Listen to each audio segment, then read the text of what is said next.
He survived not one, but two atomic bombs. Imagine standing at the epicenter of history's most devastating weapon, walking away alive. Now imagine doing it twice. This isn't fiction. This is the true story of Tsutomu Yamaguchi, a man who stared into nuclear hellfire twice, and refused to die. On August 6, 1945, the world changed forever. But for one man, the nightmare was just beginning. 3 days later, it would happen again. This is his story of survival, sacrifice, and a resilience that defied death itself. The year is 1945. The world drowns in the bloodiest conflict in human history. For 6 years, nations have torn each other apart across continents and oceans. Cities lie in ruins, families shattered, humanity hanging by a thread. In the Pacific, Japan stands defiant, but battered its empire, reduced to smoldering remnants after relentless Allied bombing.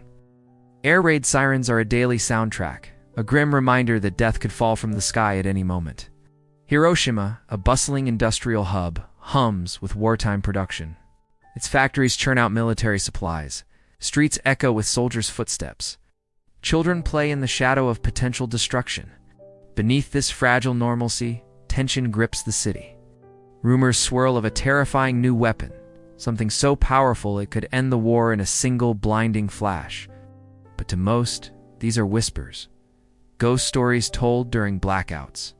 Meanwhile, in the New Mexico desert, a secret project changes everything. The Manhattan Project, a coalition of the world's brightest minds, has split the atom. They've harnessed the power of the stars, creating a weapon of unimaginable destruction. On July 16th, the Trinity test lights the dawn brighter than the sun. A mushroom cloud climbs miles into the atmosphere. Scientists watch in awe and horror, knowing they've opened Pandora's box. In Japan, the military clings to a code of honor, demanding resistance at any cost. Civilians train with bamboo spears. Children are taught to sacrifice for the emperor. Propaganda paints inevitable victory. But reality bleeds through. The naval blockade starves the nation. Firebombing Tokyo kills 100,000 in one night. The empire's military crumbles on every front. The writing is on the wall, but those in power refuse to read it. Into this powder keg steps Tsutomu Yamaguchi, a 29-year-old engineer from Mitsubishi Heavy Industries. Not a soldier, not a politician, just an ordinary man navigating extraordinary times. His work takes him to Hiroshima, overseeing oil tanker designs for the war effort. Like millions, he's caught in conflict's machinery, carrying hopes for a future with his wife and infant son in Nagasaki. The stage is set for fate's convergence. In high chambers, decisions seal destinies. The Potsdam Declaration demands Japan's surrender. The emperor hesitates, advisors divide. In Washington, Truman weighs the unthinkably, using the atomic bomb to save Allied lives, at a cost that staggers imagination. The clock ticks toward August 6, 1945. Hiroshima dawns hot and humid. People go about routines, children to school, workers to factories, and aware that above, a B-29 bomber named Enola Gay carries humanity's doom.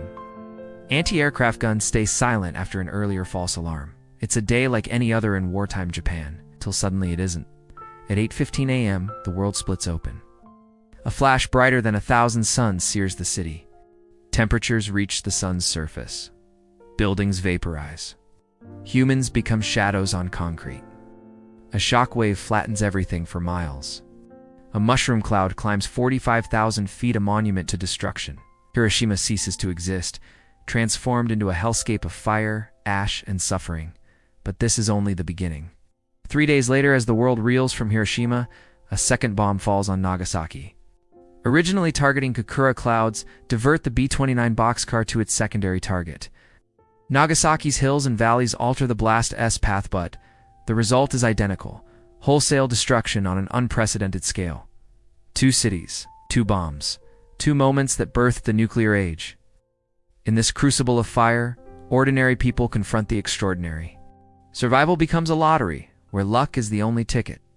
And in the middle of it all, one man stands at ground zero, not once but twice. A statistical impossibility becomes his reality. His name is Tsutomu Yamaguchi. This is his story.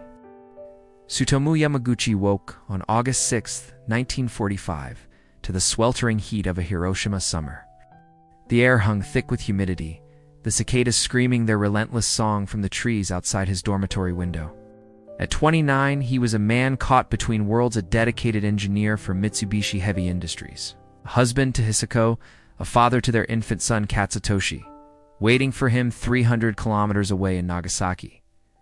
That morning, his mind was fixed on duty. He was wrapping up a 3-month assignment in Hiroshima, finalizing designs for oil tankers to fuel Japan's war machine. By evening, he'd be on a train home carrying a small wooden box of sweets for his family, a rare luxury in wartime. Dressed quickly in his lightweight work shirt and trousers, the fabric already clinging to his skin. Downstairs, he joined colleagues for a simple breakfast of rice, miso soup, and pickled vegetables. The conversation was muted, the weight of the war pressing down on them all. They spoke of whispers of a terrifying new weapon the Americans might unleash, but dismissed them as enemy propaganda. Japan would never surrender. The Emperor's divine will would prevail. At 7:30 a.m., Yamaguchi walked the short distance to the Mitsubishi shipyard. The city was already alive with the rhythm of war. Street vendors called out over the clatter of tram cars. Children hurried to school with gas masks slung over their shoulders. And air raid wardens patrolled with grim determination. The all-clear had sounded after an early morning alert, so people moved with wary urgency. Yamaguchi nodded to a guard at the shipyard gate and made his way to the design office, a utilitarian building overlooking the Motoyasu River. Inside, the air was stale and warm. He spread blueprints across his desk, tracing lines with a worn pencil. The work was meticulous calculations for hull integrity, fuel capacity, engine efficiency. It was technical, precise, a world away from the chaos beyond the walls. Around him, draftsmen hunched over their own projects, the scratch of their pens the only sound. At 8:10 a.m., Yamaguchi stood to retrieve a document from a cabinet across the room. As he turned toward the window, something caught his eye, a glint of silver in the sky, far above the city. He froze. It was a B-29 bomber, flying unusually high and alone. No fighter escorts, no formation, just a solitary plane cutting through the clouds. Alarm bells rang in his mind. Hiroshima had been spared major bombing raids, its military significance deemed secondary. Why was this plane here and why alone? He took a step closer to the window, squinting against the glare. Then he saw a small object tumbling from the bomber's belly, a parachute. His breath caught. Parachutes mean mines or bombs, he thought, but this looked different, smaller, faster. Time slowed. The object fell silently, almost gracefully, against the backdrop of the city. It seemed to hang in the air for an eternity, then flash. A light brighter than anything Yamaguchi had ever seen erupted in the sky.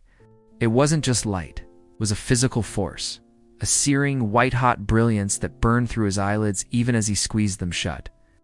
He felt his skin ignite as if dipped in boiling oil. The air itself seemed to catch fire. A fraction of a second later, the shockwave hit. The building disintegrated around him. Glass shattered, concrete exploded, steel beams twisted like ribbons. Yamaguchi was thrown violently across the room, his body slamming into a wall. Debris rained down, chunks of plaster, splintered wood, shards of glass. He felt a searing pain in his left arm. His eardrums burst, his face blistered. The world went dark, silent, suffocating. When consciousness returned minutes or hours later, he was buried under rubble. Dust choked his lungs. Through a gap in the wreckage, he saw a scene from hell. The sky was black, choked with smoke and ash. Where the city had stood, there was only fire, a roaring, all-consuming inferno. Buildings were skeletons, their frames glowing red-hot. The river, once a placid blue, boiled with the bodies of the dead and dying. Yamaguchi clawed his way out of the ruins, his left arm hanging uselessly at his side, his face raw and bleeding. Around him, survivors stumbled like ghosts, their skin peeling, their hair gone, their clothes fused to their flesh. The air reeked of burning meat and melted metal. He saw a mother clutching her child, both reduced to charcoal, a soldier crawling on his elbows, his legs sheared off. The silence was deafening, no screams, no cries, just the crackle of flames and the distant groan of collapsing structures. He stumbled toward the shipyard's air raid shelter, a concrete bunker half buried in the earth. Inside, dozens of workers huddled in darkness, their faces illuminated by the flickering light of the fires outside. A medic wrapped Yamaguchi's arm in bandages made from torn rags, poured water on his burns. The relief was temporary. The pain returned, deeper, sharper. As the hours passed, Yamaguchi's thoughts turned to his family. Hisoko, Katsutoshi. Were they safe? Nagasaki was far, but what if this was the first of many attacks? He had to get home. He had to see them. That night, he joined a stream of survivors fleeing the city. They walked through smoldering ruins, stepping over corpses, avoiding pockets of fire that still raged. The roads were impassable, bridges destroyed. Yamaguchi waded across rivers choked with debris, his burns screaming with every step. He slept fitfully in a rice field, under a sky lit by the glow of Hiroshima's funeral pyre. On the morning of August 8th, he reached a functioning train station. The platform was chaosed. Thousands of injured, desperate people clawing for space on overcrowded cars. Yamaguchi, his face swollen and bandaged, his arm in a makeshift sling, was pushed aboard a train bound for Nagasaki. He stood for hours, pressed against strangers, the smell of blood and antiseptic thick in the air. As the train rattled west, Yamaguchi stared out the window at the passing countryside. Green fields, villages untouched by fire. Life continuing, as if nothing had happened. But he knew the world had changed. He had seen the face of annihilation, and he was carrying it home with him. He arrived in Nagasaki on the evening of August 8th, exhausted, wounded, but alive. He found his way to his family's home, a small wooden house on a hill overlooking the city. Hisoko wept when she saw him, her hands trembling as she unwrapped his bandages. Their son, Katsutoshi, reached out with tiny fingers, touching his father's burned face. Yamaguchi held them both, the relief of survival warring with the trauma of what he'd witnessed. He tried to rest, but sleep wouldn't come. Every time he closed his eyes, he saw the flash, felt the heat, heard the silence of Hiroshima's dead. He told Hisoko fragments of the story, the plane, the light, the fire. She listened, her face pale, then insisted he'd go to the hospital. But Yamaguchi refused. He had work to do. Mitsubishi needed him. The war wasn't over. The next morning, August 9th, he rose early. Hisako begged him to stay home, to rest. But Yamaguchi was a man of duty. He dressed, his burns still raw, his arm throbbing, and walked to the Mitsubishi plant in Nagasaki's Urakami district. He needed to report what had happened in Hiroshima, to warn them, to prepare. At 11:02 a.m., as he stood in his supervisor's office, describing the destruction he'd witnessed, the sky outside split open again. The same blinding light, the same searing heat, the same deafening roar. Yamaguchi hit the floor, covering his head with his good arm. The windows shattered, the walls buckled. The world ended for a second time. The second flash tore through Nagasaki at 11:02 a.m. Yamaguchi, already battered and bandaged from Hiroshima, was thrown across his supervisor's office as glass shards sliced through the air like shrapnel. The blast wave ripped the roof off the building, exposing a sky choked with radioactive ash and smoke. He lay stunned, ears ringing, his body screaming in agony as fresh burns erupted across his skin, this time Dave's on top of the raw wounds from 3 days earlier. Outside, the world had ended again, but this time it was his city, his home, his family's sanctuary. Clawed his way through rubble, his left arm already damaged in Hiroshima, now useless and bleeding. His face, swollen and blistered, felt like it was melting. Every breath was fire. He stumbled into the streets of Urakami, a district transformed into a grotesque nightmare. Concrete buildings had collapsed into dust. Fires raged uncontrollably, fed by shattered gas lines and wooden homes. The air smelled of ozone, burning flesh, and something metallic and alien radiation. Survivors wandered like specters, their skin hanging in tatters, eyes wide with terror. Yamaguchi saw a man trying to scoop his own intestines back into his abdomen. A child screaming for a mother who would never answer. The silence between screams was worse a void where life used to be. Hisako, Katsutoshi. The names echoed in his mind, cutting through the pain. His house was on a hill, 3 kilometers from the blast's hypocenter. Maybe they were safe. Maybe the hills had shielded them. Please God, not again. He began to walk. Each step was agony. His bare feet shoes, lost in the blast, sizzled on the scorching asphalt. He dodged falling debris, leaped over corpses, and waded through ankle-deep ash. The radiation was already working its invisible poison. He vomited violently, his stomach convulsing, his head spinning. But he kept moving. Reaching the hill where his home stood, his heart seized. The neighborhood was gone. Only smoldering foundations remained. What Chisako's garden where she grew chrysanthemums was a crater. The wooden house had vaporized.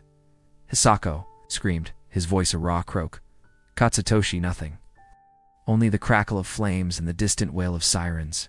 He fell to his knees, despair crushing him. He had survived 2 atomic bombs only to lose everything that mattered. The irony was a physical blow.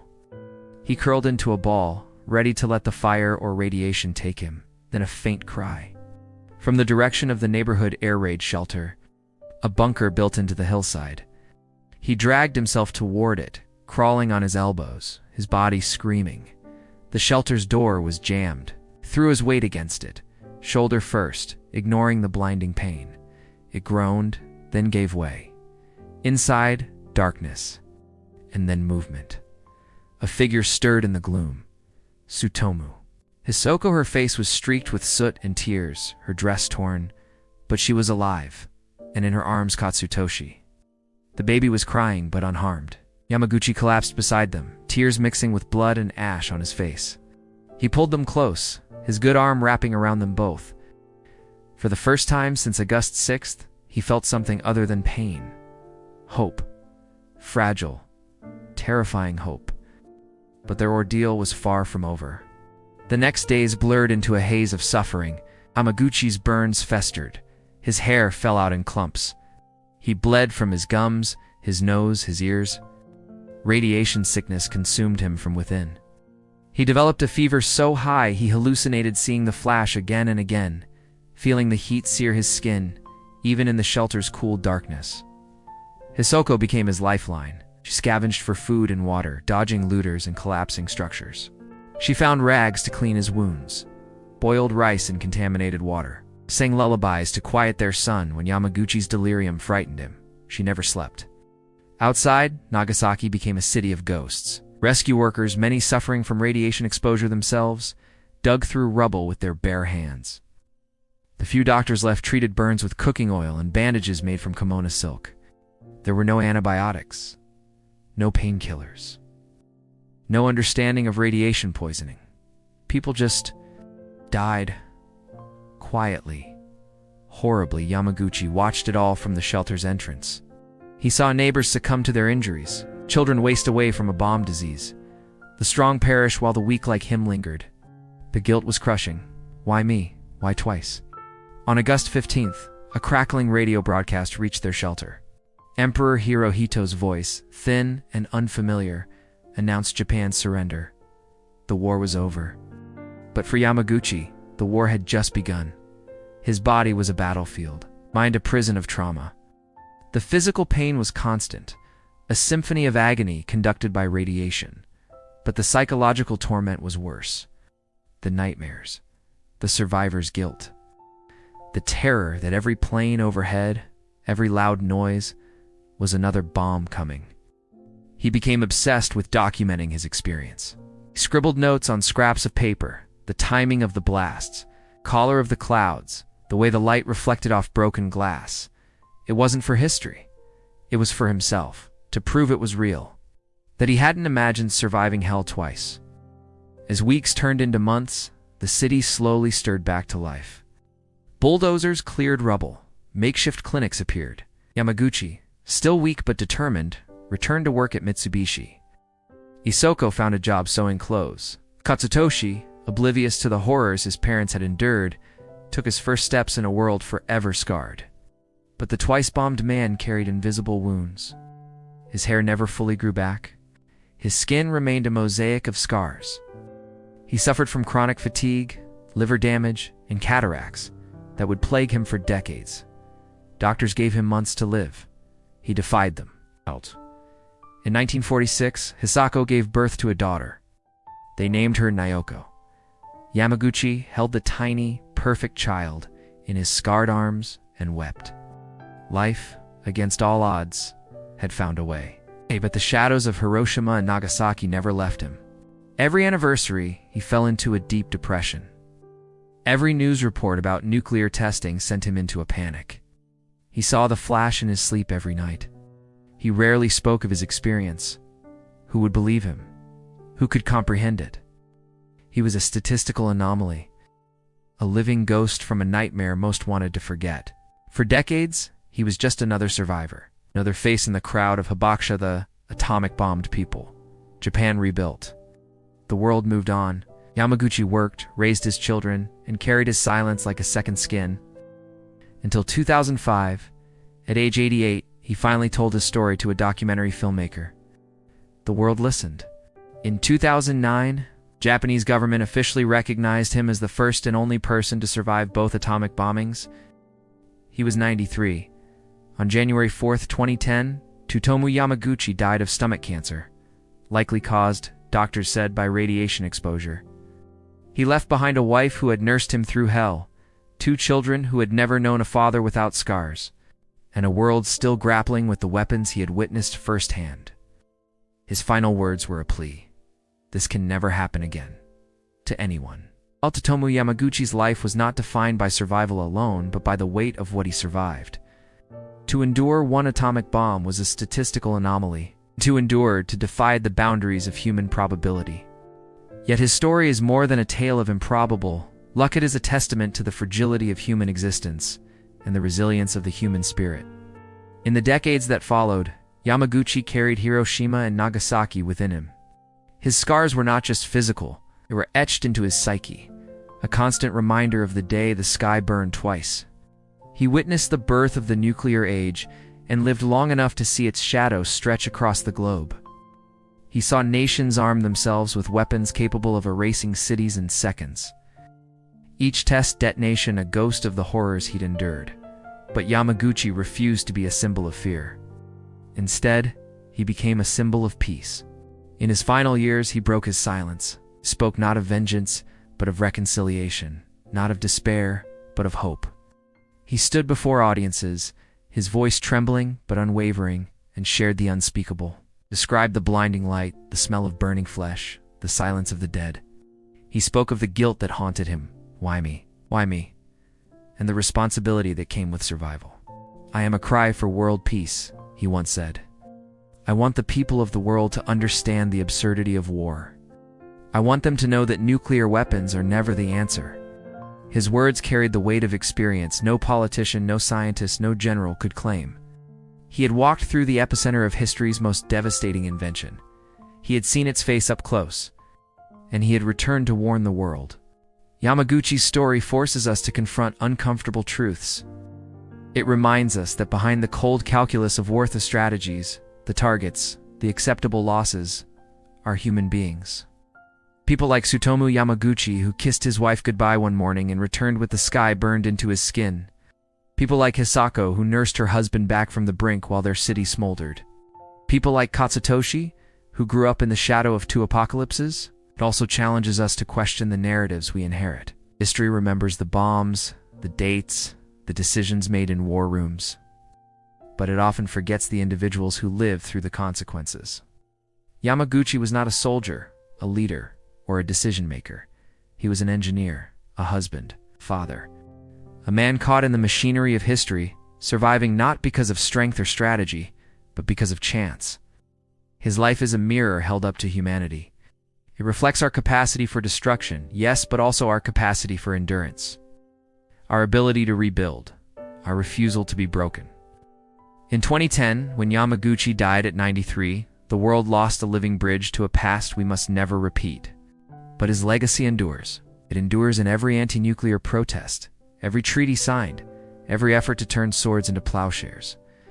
It endures in the quiet courage of survivors who speak their truth. And it endures in the simple, profound truth of his story, that even after the worst horrors, life persists. The atomic bombs were meant to end a war. They did. But they also ignited a new struggle for peace, for memory, for the soul of humanity. Tsutomu Yamaguchi fought that struggle not with weapons but with words. Not with power, but with presence. He survived 2 atomic bombings. But more importantly, he lived. And in living, he reminded us all of what is at stake. Tsutomu Yamaguchi's story is one of countless voices from history that remind us of our shared humanity. If his journey moved you, consider sharing it with others. Let his legacy be a spark for conversation, for reflection, for action.